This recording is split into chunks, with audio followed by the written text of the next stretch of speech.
Hello students, आज हम लोग प्रश्नावली 12.1 का प्रश्न क्रमांक 2 हल करेंगे। ठीक है, तो सबसे पहले तो हम प्रश्न को बहुत अच्छे से पढ़ते हैं ताकि हमें प्रश्न अच्छे से समझ में आ जाए। तो हम इसका आंसर इसका सॉल्यूशन जो है वो बहुत अच्छे से कर पाएंगे। और आपको एक काम और करना है। एक बार आप इसको अच्छे से समझ लीजिए, फिर खुद से प्रैक्टिस ज़रूर करिए। जितना ज़्यादा आप अभ्यास करोगे उतना ही अच्छा होगा। ठीक है, तो ध्यान रखना। अपने आप से एक वादा कर लो कि इसको अच्छे से समझ लो, उसके बाद रफ में ज़रूर प्रैक्टिस करो। ठीक है, क्योंकि अगर आप वीडियोस अकेले देखेंगे ना तो उससे ज़्यादा फ़ायदा नहीं होगा। मैं चाहता हूँ कि आप इसको दोबारा से रिवीजन ज़रूर करें। चलिए क्वेश्चन पढ़ लेते हैं। इसमें है किसी फ्लाईओवर। तो इसमें बेसिकली हम कह सकते हैं कि इस क्वेश्चन के साथ में एक हमें आकृति दी गई है, तो मैंने यहाँ पे एक आकृति बना ली है उसी किताब में से देख के, एनसीईआरटी बुक में बनी हुई है। अब इस आकृति को देखते हुए हम इस क्वेश्चन को पढ़ेंगे। पहले हमें थोड़ा सा इस आकृति को समझ लेते हैं। देखिए, इस आकृति में ये ऊपर से रोड है एक, जहाँ से ये गाड़ियाँ निकल सकती हैं, और एक इस तरफ से रोड अंदर की ओर जा रहा है और उस तरफ से निकल जाएगा। तो यहाँ से भी वाहन निकल सकते हैं, ऊपर से वाहन निकल सकते हैं और अंदर से भी वाहन यहाँ से निकल सकते हैं। तो ये ऊपर से निकल रहे हैं इसलिए इसे ओवर बोलते हैं। ऊपर मतलब ओवर, और फ्लाई हो रहे हैं मतलब, फ्लाई का मतलब होता है उड़ना एक प्रकार से। तो ये ऊपर उड़ रहे हैं ऐसे हम समझ सकते हैं, मतलब ऐसे साइकोलॉजिकली। तो ये देखिए इस तरीके से, तो इसे बोलते हैं फ्लाईओवर। जब भी आपको एक इस तरीके का कोई भी रोड दिखे, एक नीचे से रोड हो और एक ऊपर से इस तरीके से मुड़ा हुआ, तो इसे फ्लाईओवर कहते हैं। ठीक है, याद रखना। तो फ्लाईओवर में क्या होता है, एक इस तरफ त्रिभुज बन जाता है, जैसे कि आप देख रहे हैं ये त्रिभुज जैसा है, थोड़ा सा मुड़ा हुआ है, लेकिन हम इसे त्रिभुज ही मानेंगे। और एक इस तरफ भी त्रिभुज बन जाता है, तो यहाँ पे दो त्रिभुज बन जाते हैं, एक इस तरफ और एक इस तरफ। तो बेसिकली होता क्या है कि जब यहाँ से वाहन निकलते हैं ना, तो हम लोग जैसे यहाँ पे कोई कार में बैठ के जा रहे हैं इस तरीके से, तो हमें यहाँ पे ये सामने का ये फ्रंट दिखता है। और ये, तो मान लीजिए कि यहाँ पे किसी कंपनी का कुछ ऐड लगा है, तो जितने लोग यहाँ से गुजरेंगे इस रास्ते से और उस तरफ जाएंगे, तो यहाँ पे इस दीवार पर जो भी लिखा होगा वो उनकी नज़र इस पर ज़रूर जाएगी।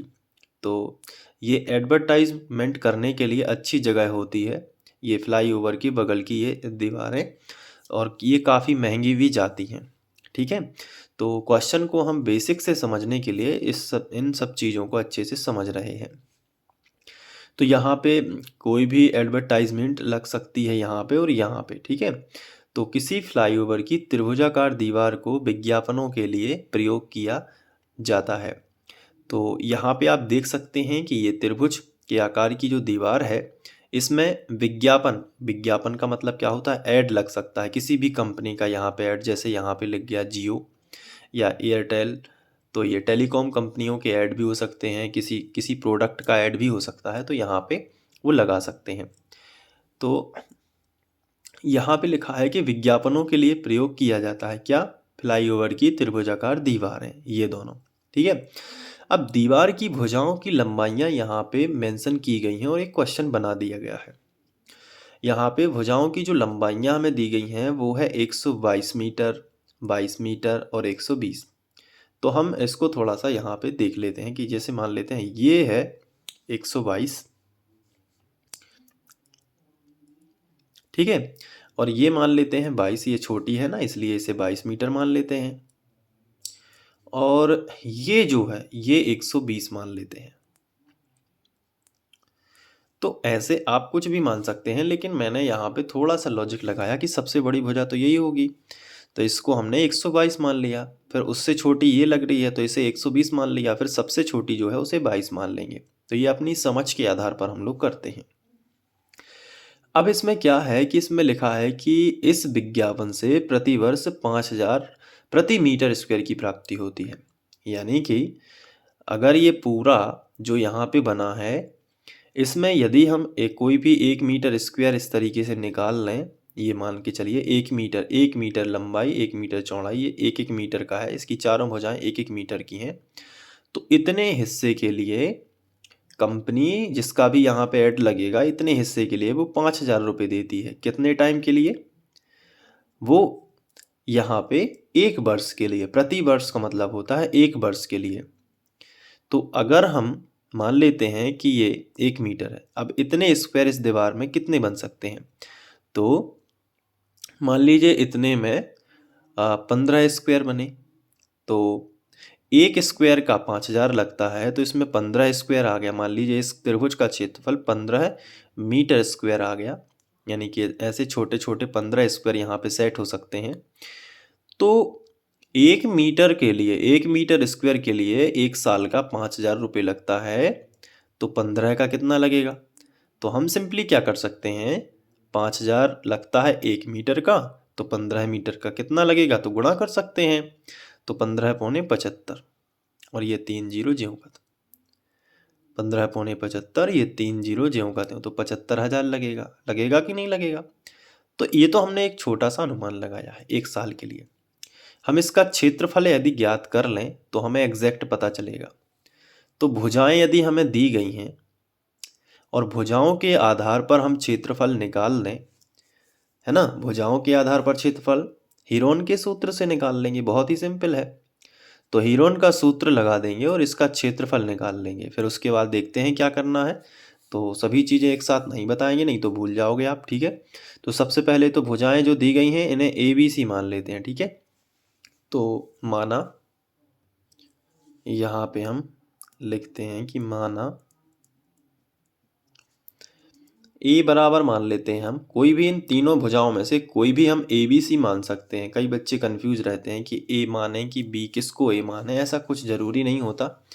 कोई भी भुजा आप ए मान सकते हैं। मैं 122 मान लेता हूँ। तो ए बराबर आपको लिखना है 122 मीटर। इसके बाद बी बराबर हम मान लेते हैं 120 मीटर, और इसके बाद जो सी है उसे मान लेते हैं 22 मीटर। ओके, अब क्या करोगे? अब हीरोन का सूत्र लगाएंगे। तो आप सभी जानते हैं कि जो हीरोन का सूत्र होता है वो कुछ इस तरीके से होता है, under root S, S minus A, S minus B और एस माइनस सी। तो इसमें जो एस है ये क्या है? तो ये सेमी पेरीमीटर है, मतलब अर्ध परिमाप है। तो सबसे पहले तो हमें एस निकालना पड़ेगा, क्योंकि इस सूत्र के अनुसार यदि हम चलें तो हमें ए का मान पता है, बी का मान पता है और सी का मान पता है, लेकिन एस का मान हमें बिल्कुल भी पता नहीं है। तो एस हम निकाल लेते हैं। तो इसके लिए मैंने प्रॉपर एक वीडियो लेक्चर में आपको बताया था कि एस कैसे निकालते हैं। तीनों भुजाओं का योग करेंगे और बटे 2 कर देंगे। तो ए प्लस बी प्लस सी और बटे क्या कर दिया, 2 कर दिया, ठीक है।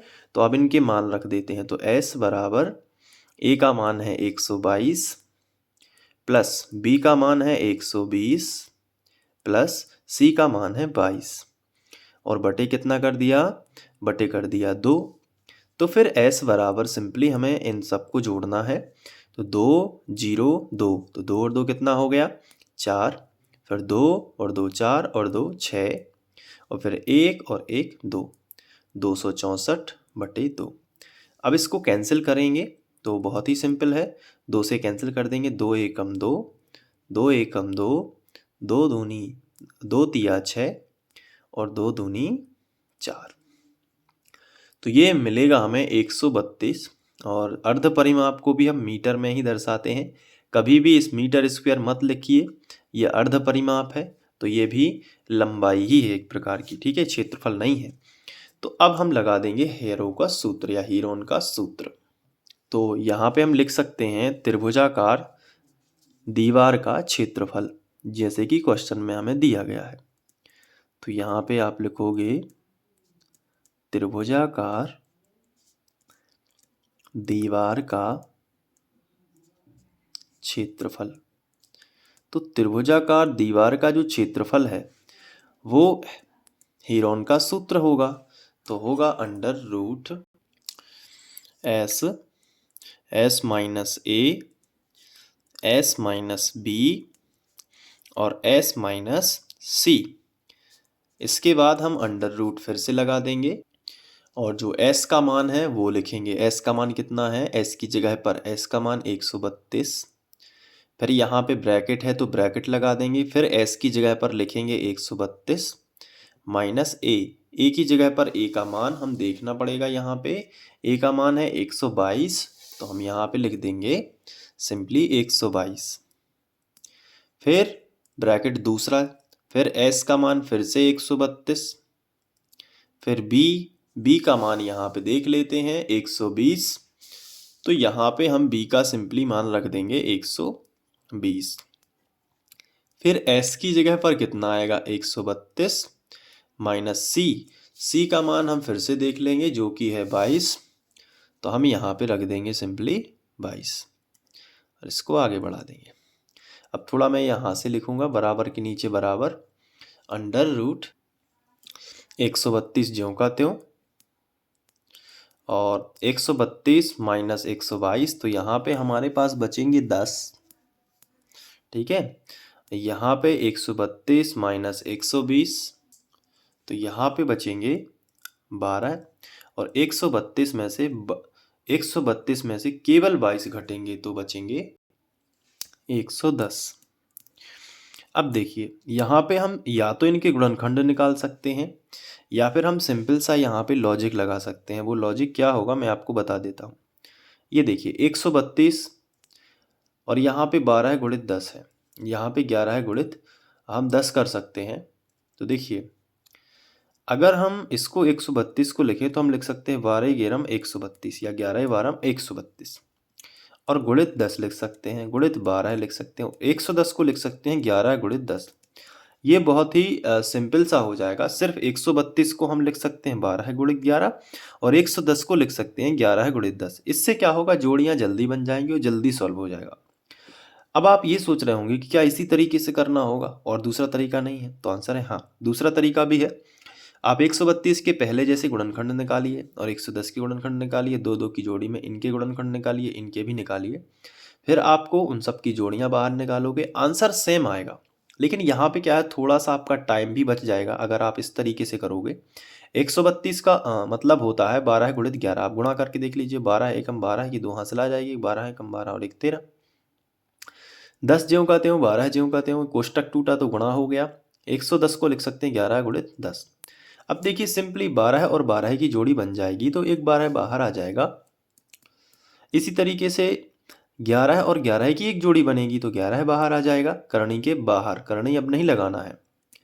और 10 और 10 की एक जोड़ी बनेगी तो 10 बाहर आ जाएगा। इन सब का गुणा करोगे तो ये तो होता है 132। 132 में 10 का और करोगे ना तो 1320 हो जाएगा और ये मीटर स्क्वायर हो जाएगा क्योंकि ये क्षेत्रफल है। तो टोटल क्षेत्रफल इतना आया, इतने मीटर स्क्वायर हैं, यानी कि 1320 छोटे छोटे स्क्वायर हैं उसके अंदर। लेकिन एक स्क्वायर का जो हमें लगता है वो कितना लगता है, 5000, वो भी कितना, 12 महीने का।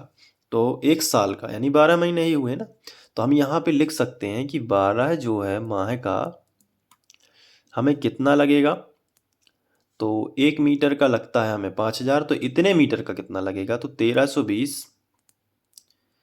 1320 गुणित 5000। तो अब इसको आगे बढ़ाएंगे तो प्रति वर्ष 12 माह को हम एक वर्ष भी बोलते हैं क्योंकि एक वर्ष में 12 महीने होते हैं, तो हम इसको 12 माह का बोलेंगे। 12 माह में देखिए एक माह 1 मीटर स्क्वायर का लगता है 5000, तो इतने सारे मीटर स्क्वायर का कितना लगेगा, इतने का गुणा करेंगे 5000 में, तो वो निकाल रहे हैं लेकिन 12 माह का यानी कि एक साल का। तो 12 माह के लिए 12 माह के लिए हम यहाँ पे निकालेंगे तो गुणा कर देंगे। तो देखिए सिंपल, 1 जीरो ये है, 3 जीरो ये है, तो टोटल कितने जीरो हो जाएंगे, 4 जीरो, और 5 दूनी 10 का शून्य हासिल आ जाएगी 1, 5 दिया 15, 1 16 की 6 हासिल आ जाएगी 1, 5 एकम 5 और 1 6। तो ये हमें हमारे पास आएगा इकाई दहाई सैकड़ा हज़ार 10,000 लाख 10 लाख 6 लाख 60,000। ये 12 माह का है। तो अगर हम 12 माह का इतना है तो एक माह का निकाल सकते हैं। ये गुणा में जो 12 है ना, इसे नीचे पहुंचा देंगे तो 1 माह का आ जाएगा। तो 1 माह का कितना आएगा, इसके नीचे 12 कर देंगे, तो यहाँ पे जब 12 उठ के नीचे आएंगे तो यहाँ पे कुछ नहीं बचेगा, तो 1 ही माह कहलाएगा ना वो। तो यहाँ पे करेंगे 6, 60 और 4 जीरो, तो ये था 66 लाख और ये हो गया यहाँ पे 66 लाख बटे 12, है ना। तो 12 से कैंसिल करेंगे तो 12 पंचे 60, 12 पंचे 60, 66 में से 60 कट जाएंगे तो बचेगा फिर 6, तो हो जाएगा 60, फिर 12 पंचे 60 और 1 2 3 4 जीरो ज्यों के त्यों। तो 1 माह का जो है वो कितना है, 5 5 4 जीरो। तो 3 माह का पूछा है क्वेश्चन में, 3 महीने के लिए कितना लगेगा। तो 1 माह का इतना है तो 3 माह का होगा, 3 का गुणा कर देंगे। तो 3 माह का क्या होगा, 5 5 4 जीरो और गुणित कितना करेंगे 3, तो 0 0 0 0, कितने जीरो हो जाएंगे, 4 जीरो। 5 तिया 15, 15 की 5 हासिल आ जाएगी 1, 3 5 15 और 1 16। तो 16,50,000 रुपये ये आएगा कितने, तो ये आएगा 3 माह के लिए इतना किराया लगेगा, 16,50,000 रुपये। तो इस तरीके से हम इसको शॉर्ट में कर सकते हैं। अब आप इसको जमा सकते हैं कि 1 माह के लिए, 1 माह या 1 वर्ष के लिए किराया, फिर आप लिखोगे 1 माह के लिए किराया इतना, ठीक है। फिर 3 माह के लिए किराया, ठीक है। इसको थोड़ा और बढ़ा लेना, कोई दिक्कत नहीं है, तो आप शॉर्ट में इसको कर पाओगे। तो इसी तरीके से आंसर आ जाएगा। आप चाहें तो आप इसे नोट कर सकते हैं, तो यहाँ से आप नोट कर लीजिए। ये एक एक करके मैं आपको स्क्रीनशॉट दे रहा हूँ यहाँ पे, ये देखिए। और इसके बाद यहाँ पे ये भी आप लिख सकते हैं, ठीक है। तो एक बार प्रैक्टिस ज़रूर कर लेना। Thank you.